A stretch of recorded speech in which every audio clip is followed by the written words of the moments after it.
Bonjour tout le monde. Alors dans cet épisode, on va commencer par ce SCP. SCP-254 est un marc de liquide rouge découvert au nord du Canada. Le liquide possède une consistance semblant à celle du sang humain.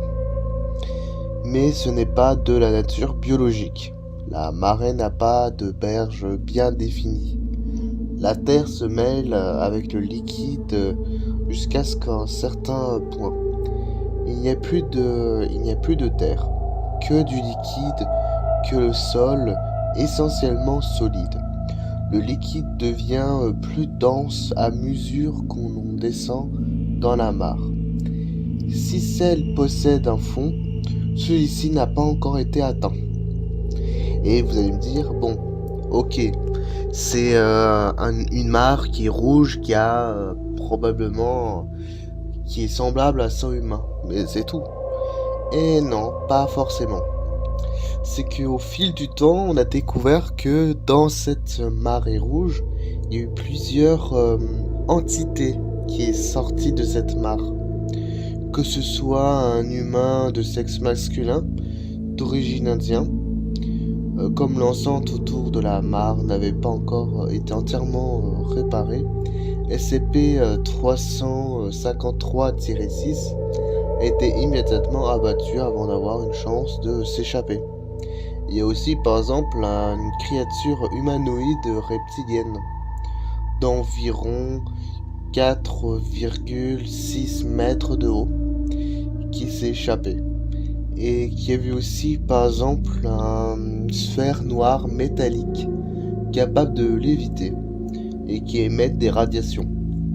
Par exemple une autre qui est une créature mammalienne de la taille d'un ours, recouverte de pics acérés. Ou par exemple encore un autre que c'était une espèce de chauve-souris géante. Et il y a eu beaucoup de cas où que ce soit des monstres ou soit même un humanoïde en métal qui sortait de cette mare. SCP-217 est un virus incurable avec les moyens actuels, avec un taux d'infection d'environ 100%. Il est affecté à tous les organismes du règne animal. Il se répand en touchant ou en contact de fluides corporels. SCP-217 est très résistant et on peut survivre pendant des années à l'extérieur d'un corps hôte. La progression de l'infection est très lente. Certains sujets vivant plusieurs années avant de manifester le moindre symptôme. SCP-217 altère la biochimie des tissus organismes, provoquant la mutation de la matière organique en une forme de métal organique.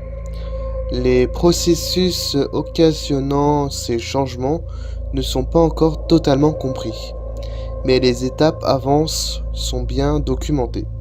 Au sujet commencera à se changer en arrangement complexe de rouages et de mécanique, ceci prenant le pas sur la fonction biologie alterne. L'affection à un stade avancé est décrite comme très douloureuse, mais les premières étapes sont souvent inaperçues, avec uniquement des vagues de sensations de confusion, d'insomnie et de raideur articulaire. Les cœurs sont remplacés par des rouages et des petits tubes. Les articulations par des réseaux d'engrenages. Les yeux par des structures ressemblant aux anciennes caméras à manivelle, etc.